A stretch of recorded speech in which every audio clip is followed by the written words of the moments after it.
This is Joe Pugh for IFLTV. We are here in Birmingham. Brum. Do you want to do a Brummy accent? I actually like the Birmingham accent a lot, but I'm not going to try one. I got maybe in a couple of days once I've been here a couple of days. But I'm glad to be here. It feels massive. The open workout today was massive. The turnout's massive. Birmingham is coming out on Sunday. We can see it in the sales. It's been crazy, particularly last week. Numbers are just crazy. Ben Whittaker, whatever you want to say, why this, that. The numbers after 9 fights are ridiculous.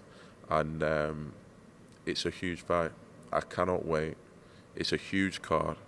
Fraser Clark back as well. So good to see after what happened, and so proud of him for being able to get back in the ring this quickly. Lee Cutler against Sam Eggington is an unbelievable fight. Tyler Denny against Elvis Algaret is going to be a great fight. Elvis brought it against Callum Simpson. Lucas Ballingall against Elliot Whale is a huge fight. Elliot's first fight with us. A great fighter, and he's taken a big test in his first fight as well. Mark Jeffers, who arguably a lot of people believe is the best super middleweight in Britain, a sleeping giant. He comes back. So it's just a massive card. It's a great card, and yeah, it's going to be a lot of attention on Easter Sunday. Right, I'm going to timestamp this. This is 10 to 10 at night, so nice and late one. Late, tired. I'm tired. Right. So go on. What time today, or might not have been today, was it signed, sealed and delivered for a 10-round fight?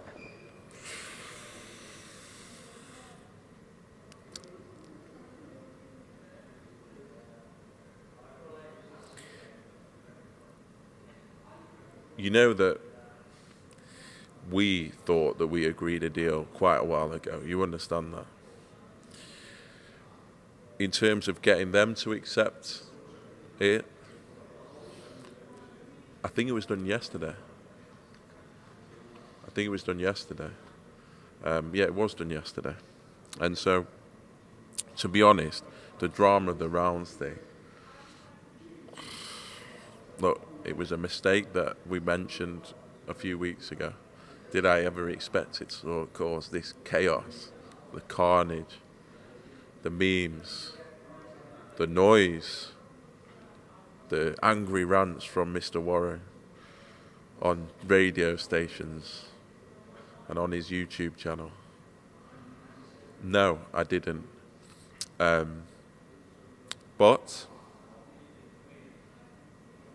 it's made for a huge fight. It's made it even bigger. It's been talked about every day. Is it the way that we're going to promote fights going forward? No. But I tell you what, it's absolutely enormous. And I never expected it or thought. I knew it wouldn't be a problem.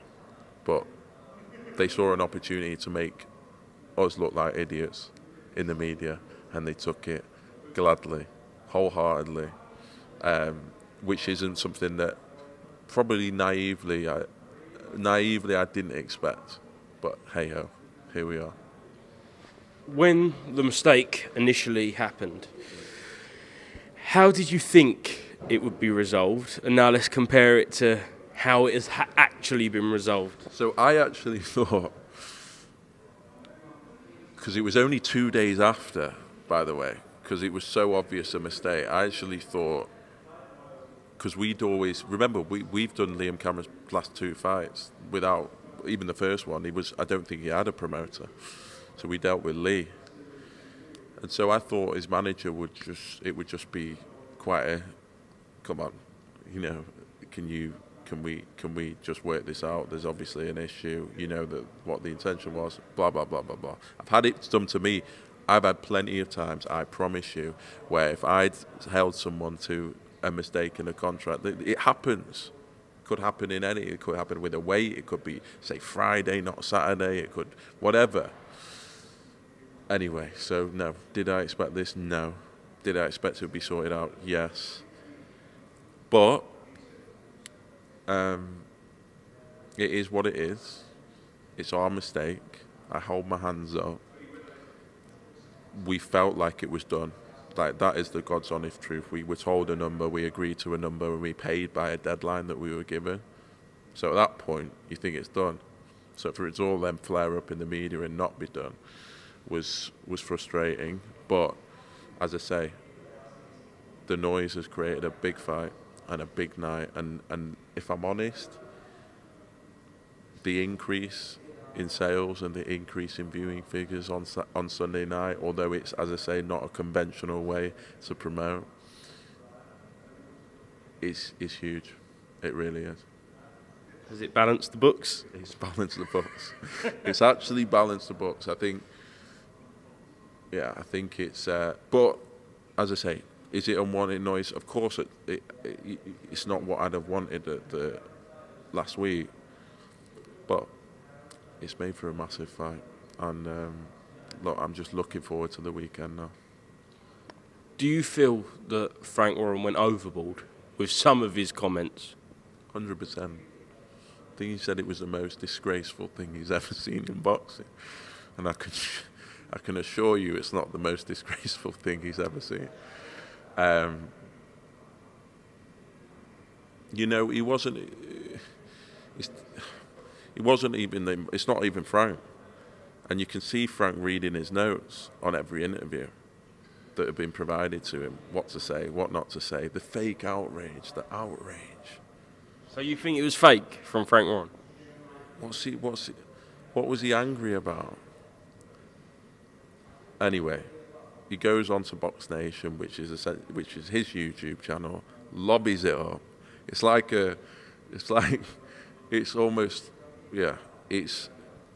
preconceived interviews to go and absolutely, is Ben Shalom a wanker?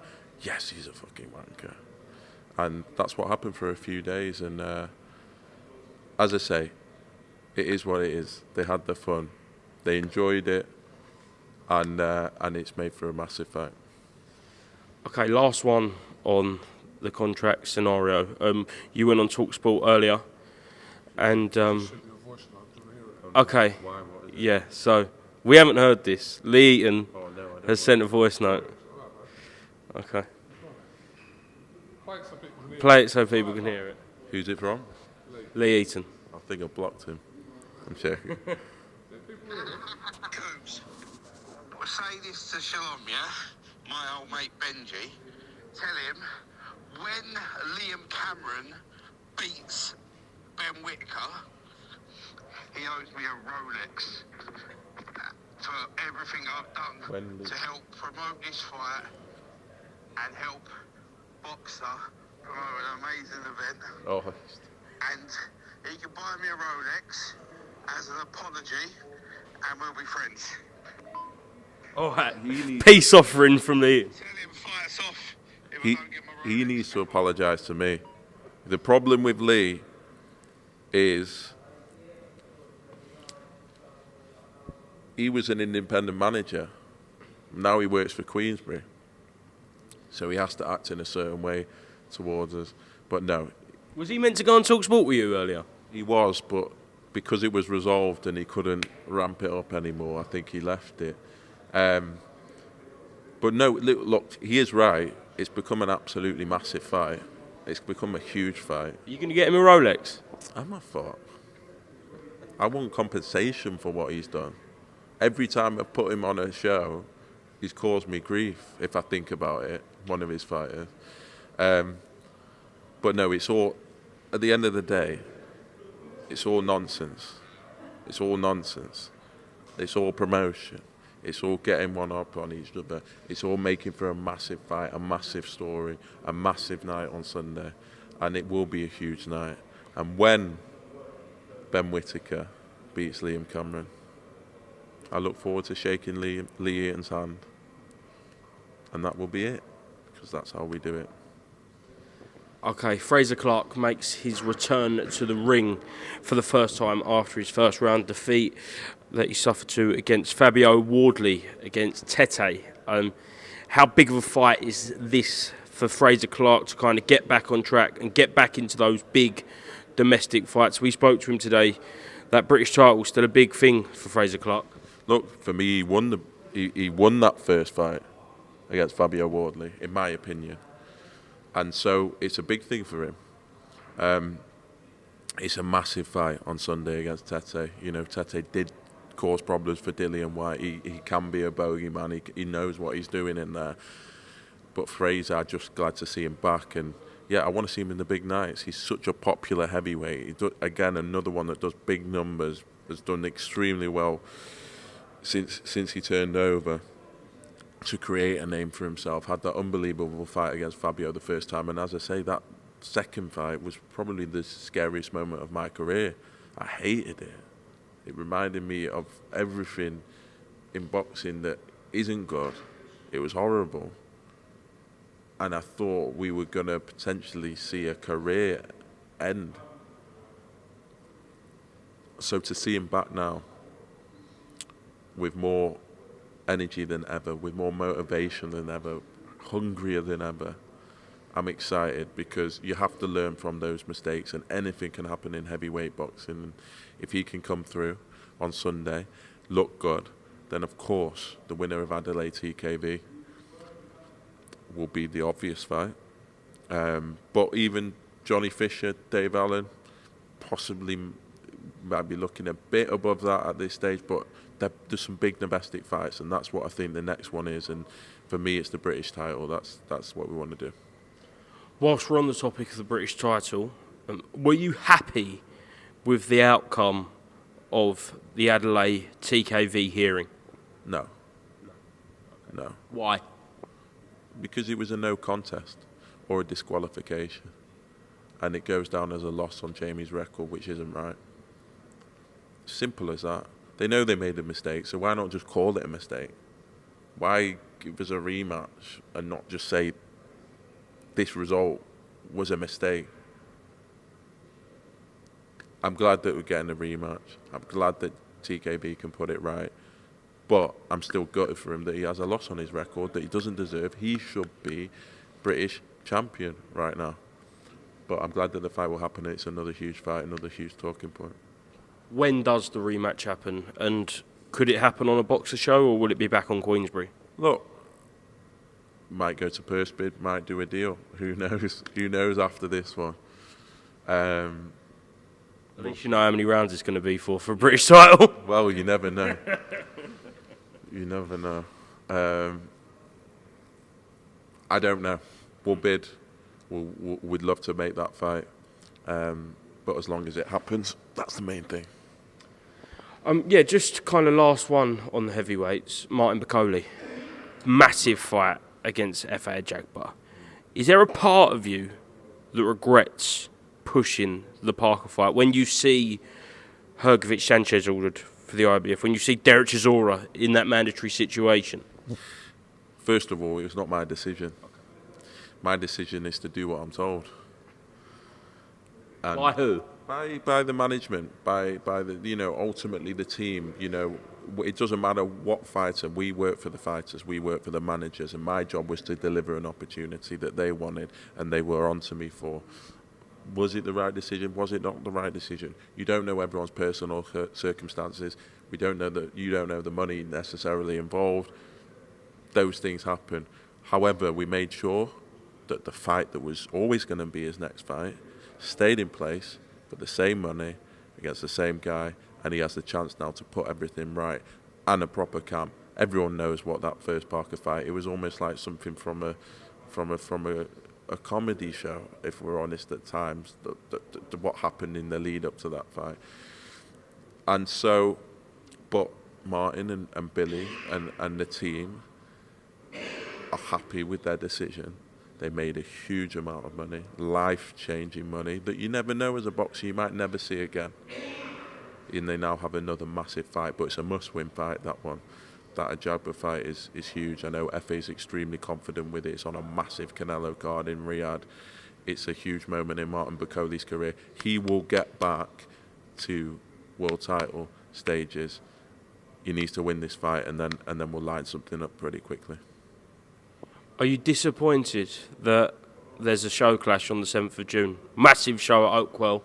and then Fabio Wardley versus Jarrell Miller gets announced for Portman Road? It happens. There's a lot of shows. There's a lot of promoters. We knew it was going to happen before we announced our show. So we went in eyes wide open. At the end of the day, the stadiums, they have their dates. And if you want their stadium, that's the date. You can't choose. And this is something Callum Simpson's dreamt of. He fought there last year, one stand. He now opens up the stadium, fights for a European title. It's a huge night for him. We'll watch the main events. From a fan perspective, we'll make sure that the main events don't clash. And it's for British boxing to be able to sell 2 stadiums out like this for fighters from localities like Barnsley and Ipswich. It's huge. It shows where the sport's at, and I think it's massive. Reports coming out that Adam Azim is eyeing up a fight against Steve Claggett. Any truth in that, Ben? No, not really. Not really. When can we expect an announcement on Adam Azim's next moves? Probably in the next week or 2. We're looking at it now. Big fight? Yeah, big fight. Look, he's ready for the big time. He really is. I think he showed that last time, obviously. There's been a lot of talk about his next moves, but yeah, he's ready, and we'll announce a fight very soon. Want to kind of finish up on everything Eubank Jr-Benn. Firstly, Chris Eubank Jr. He's posted that he sent all the money. He's a man of his word, to all the undercard fighters for the initial fight that was scheduled kind of 2022. Were you shocked to see that, or did you know that he'd keep his word? When Chris Eubank says he's going to do something, I promise you he does it. And that's one. It might be bad, it might be good. When he says he's going to do something, you cannot stop him. And so, of course, he was going to do it. People say, why did he post about it? He posted about it to make a point. He posted about it because he believes in what he did and what happened on that night. But credit to him, he's very misunderstood, most honest person I have met from a fighter perspective, bad or good, as I say, and he deserves a lot of credit because it's a lot of money. And then maybe next week, Mr. Hearn will stick to a promise that he made around a bet, and then we all move on, and it makes for a massive fight. Do you have a lot of communication with Chris Eubank Jr., certainly in the build-up to this? And if so, how fired up is he for this massive event next Saturday? He's trained very hard, so I'm worried for Conor Benn. Chris Eubank Jr. is hard to get completely locked in, let's be honest. We've seen it on occasion. He is ready. He has had a fantastic camp. He is training for this properly. He's had a great camp with Jonathan Banks. He stayed in London. He's not gone anywhere. And he's ready to put on a demolition job. He really is. I know Conor's had a great camp as well. They both look in great shape. He's just going to be making for a fantastic fight. But yeah, Chris is ready to go. Chris Eubank has appealed the decision to kind of the 100k fine from the British Boxing Board of Control. Yeah, your thoughts on everything around in this fine? Silly, just ridiculous, out of proportion, out of anything I've ever seen. He's right to appeal it, and hopefully it gets worked out. Do you think it will get worked out? Yeah. Okay, yesterday, as I'm sure you will have seen / heard, Ben, Chris Eubank Sr. has come out and made comments. Yeah, first of all, what was your initial reaction to kind of everything he said yesterday? Then we'll pinpoint a couple of things. I think we're missing a trick here, and no one's raising the elephant in the room, and I might get in trouble for saying this, that he is not that well, or might not be that well, and so he's coming out with things that maybe are a bit out there. It's a personal thing, it's a family thing. I don't know people have their own personal issues. I don't think they should be out there. I think there's something underlying there. I don't agree with what he said. I think Chris Eubank Jr., considering what he went through and the failed drug tests and the this and that, I think he's handled himself with absolute class, and he's always been an absolute role model. So I have to disagree. Is it going to affect the fight one bit? No. Chris is absolutely locked in. But do I like to see it? No. He's a legend of the sport. And, these personal things. Look, families are complicated, aren't they? But do you want it in the public? You don't. We all have issues. We all have personal problems. Deal with it away from the cameras. Yeah, look, Senior really took issue with the egg slap, saying that's not what he taught him. Obviously, emotions were very high up in that day in Manchester when it all happened. But can you see where he comes from with that statement? If you take it in isolation, yes, but he was making light of a situation which was very serious for him and took a huge toll on his career. It's very easy to say this and that, but have you been in a situation where you've had to train 12 weeks for a fight, where you've had to boil yourself down, and then it not happen through no fault of your own, and then you find out the things that he found out?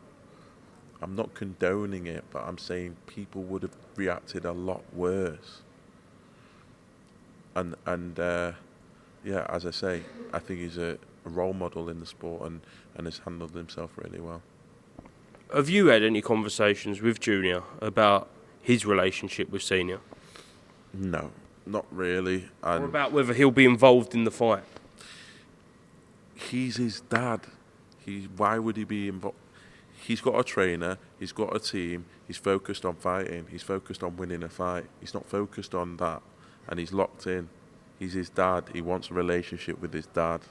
That's it. He doesn't want a promotional partner or a trainer. He wants a dad. That's all I understand it from. So whether he's involved or in the fight, whether he's not involved in the fight, it doesn't matter. Chris is there to do a job next week, and that's what he's focused on. Last one before I let you go. How big is next week going to be? Not just from the fight perspective, from everything going on around it. Some event in 9 days' time, is it? Oh, it's huge. It's absolutely huge. I think Sunday's massive, just to say. I think these are the two biggest events in Britain that's happened so far this year. I think Eubank Ben's going to be the biggest event of the year. I think it could go down in history. It could break records. It's that big. It's cross-generational. It's got everything. It's got the rivalry. It's got the history. And people believe it's a 50-50 fight. And it is going to be a great fight because they only know one way, these two guys. They don't box on the back foot. These guys like to have a scrap. Everyone knows who they are. It's just got every ingredients. But Chris Eubank Jr. will come out victorious. And it's going to be a great night. Give me a percentage of how confident you are that Eubank wins. 100%. Subject to something absolutely out of this world freak happening. I'm 100% confident. Very, very last one, just on this card. It's not just Chris Eubank. You've got it's a big night for boxer with Chris Smith, Vidal Riley. Is that it? Am I missing anyone? Hopefully adding one more, but Vidal's in a huge fight. It's the best fight on the card for me outside of the main event. It really is. Vidal's a star in the making. He's a future headliner. He now needs to prove that he's ready. And Chev Clark is a great dance partner. He wants to rip that title from him, and he wants to become a British champion. And Chris Smith against Glanton is another hell of a fight. Glanton's over here looking in great shape. Chris always is up for it, always game, looking to bounce straight back. 2 huge fights. A massive night next week, a massive night this week. Then Martin McCauley in Riyadh. Then we've got Callum Simpson at the stadium, and Adam Azim to be announced soon. So it's very busy right now. It's unbelievable. I'm tired because it's been a long week, but I can't wait for this weekend. Ben Shalom, I'll leave you to get looking at Rolexes for Lee. He's got enough money now, he can buy one.